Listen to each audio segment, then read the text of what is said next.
What's going on, everyone? Cooper's Cuts here.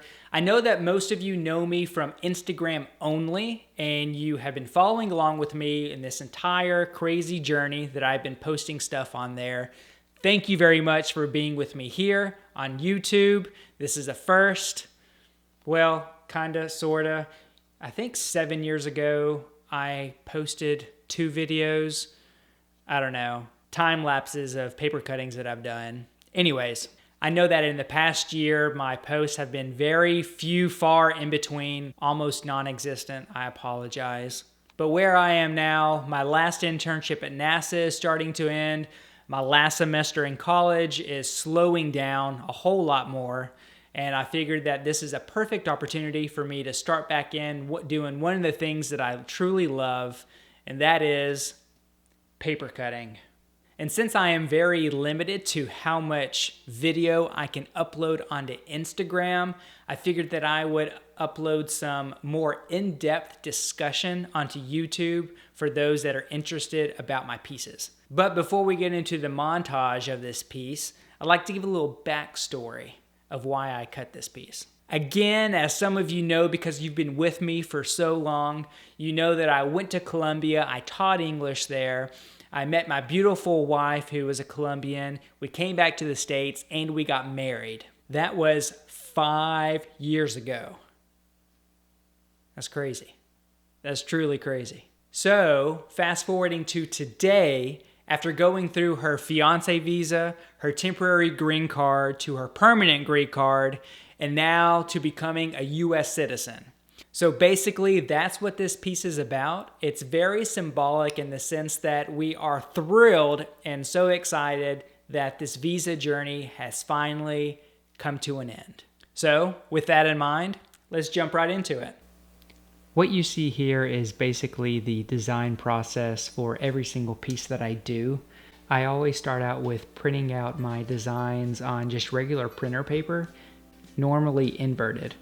And then that way I can just stick that printer paper on the back of whatever paper it is that I'm cutting. After I adhere the printer paper onto the back of the watercolor paper, I start cutting out everything. This piece was definitely one of my favorite pieces, if not my favorite piece of all time. I don't know what it was. It's probably just a combination of everything, from the reason why I'm cutting it because of my wife becoming a US citizen, to just all the individual pieces, all of them coming together. I had to do a lot of different things with this piece that I've never done before. I incorporated a lot of 3D layering to get certain shadows the way that I wanted them. I've never done anything like this before, so it was definitely a challenge. It was definitely something that I had to think a lot through to get everything aligned perfectly the way that I wanted to. I know that in some of my other pieces, such as the Van Gogh, that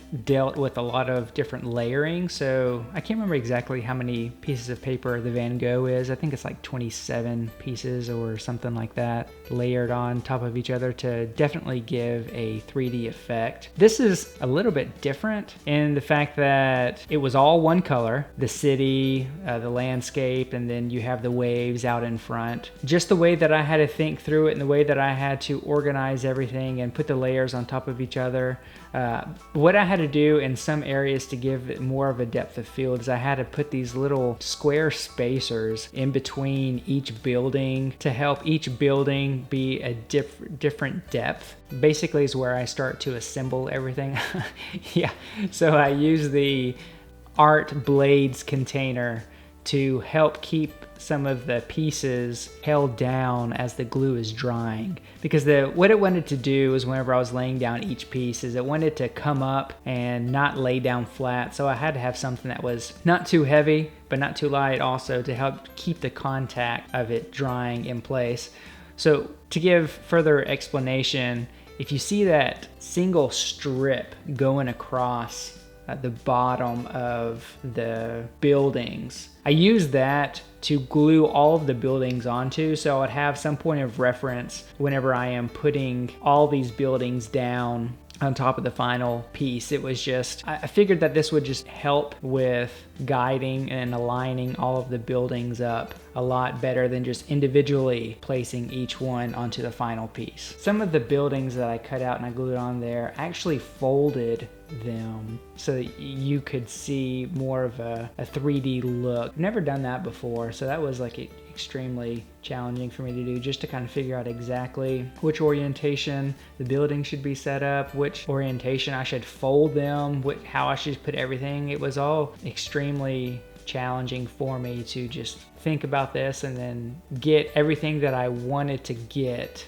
the way that I wanted to. I don't know. It was just a lot of fun for me to do, and it was definitely a process. Another thing that I found particularly challenging for this piece was all of the small intricate pieces that I had to manually glue in certain specific places right on top of each other, such as the Statue of Liberty's flames that were coming out of the statue, her hands, her fingers. I mean, just all of the tiny little pieces were so small, and I felt like if I sneezed, everything would just go everywhere when I was never going to be able to find the pieces again. So that was stressful and very irritating at the same time. So right here you can get a better idea of what I was trying to describe earlier, how all of the buildings are glued onto that one single strip. Right here I am finished gluing this layer on, and I am moving on to the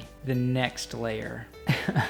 So I finished with this layer, and when I finished, or so I thought I finished, I look up to above it and I see I have, right here I have 5 pieces left, and it's like, okay, well obviously I didn't put those anywhere. I didn't really see where they were supposed to go within my design, so I was just like, okay, whatever. It's almost kind of like whenever you take apart something mechanically, then you put it back together and you still have like, 20 screws left over, and you're like, where did these pieces come from? You're like, that's not good. But in the end, I think it worked out really well. I think it turned out to be great.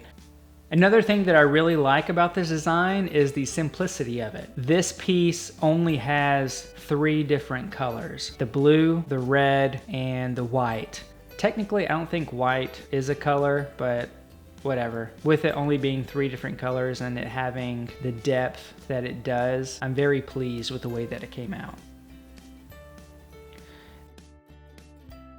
This part was a little tricky for me. So the pieces of red paper that I had, they were not long enough to go from end to end to cover the whole width of the paper cutting. The whole paper cutting itself is 24 inches wide, and so the paper that I had was only like 12 inches wide. So I just had to do a bunch of measurements and just make sure that where my red pieces of paper butted up to each other, that I was not going to see those through the flag itself. So to help eliminate that eyesore of where the 2 pieces of paper butted up to each other, I wanted to make sure that either the cities, the Statue of Liberty, or parts of the outline of the map helped to disguise or cover up the fact that those 2 pieces of red paper were actually butted up together.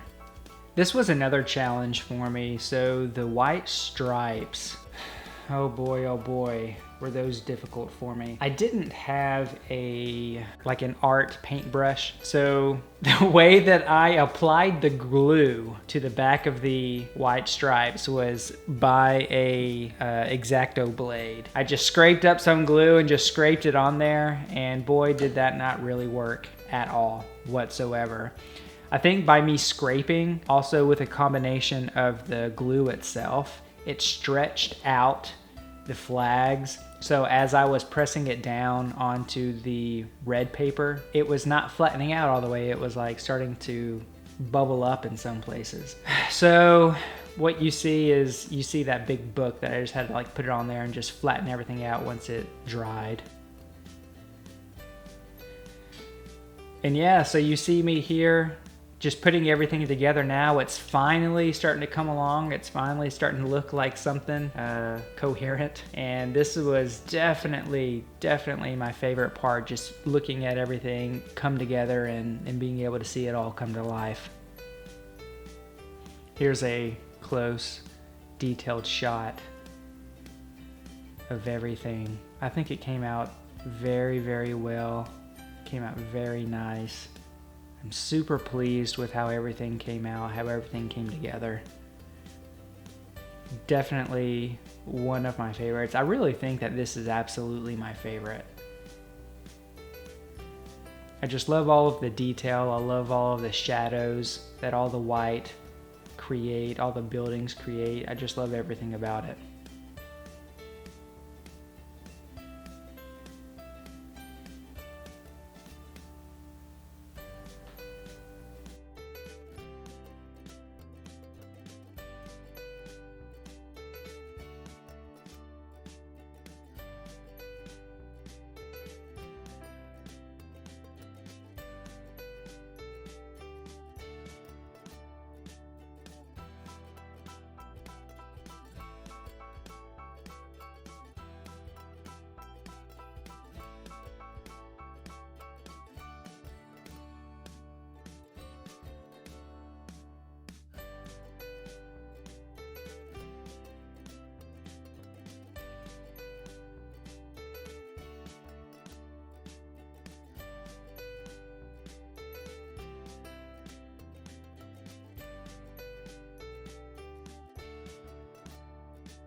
Well, that's it, guys. Thanks so much for watching. As always, thanks so much to everyone who has been with me for so long. This journey has been amazing and wonderful, and I couldn't have done it without each and every one of your support.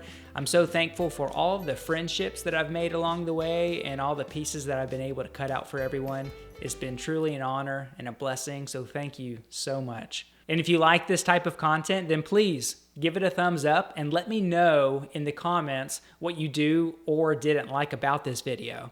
I wouldn't be here without you guys, and thank you so much again for your support. Until next time, see ya.